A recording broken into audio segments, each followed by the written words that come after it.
ஒன்று, இந்த கழுதை நம்மள மாதிரி பேசாது. எந்த கழுதை இப்ப நம்ம படிக்க போறோம்?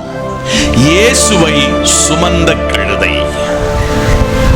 இந்த கழுதை முன்னடப்பார், பின்னடப்பார், சரீரத்தில் உள்ள வஸ்திரத்தை கூட எடுத்து போட்டாங்க, மரக்கிளைகளை எடுத்து கீழே போட்டாங்க.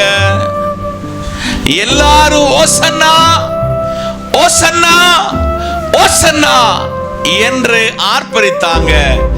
ஒரு கழுதை எந்த பேச்சும் இல்ல,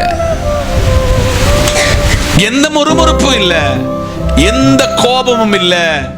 இந்த கழுதைக்கு ஒரே வேலை, ஒருவரை சுமக்கக்கூடிய வேலை மட்டும்.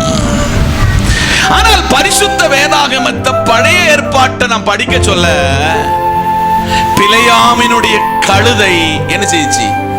பேசிச்சு.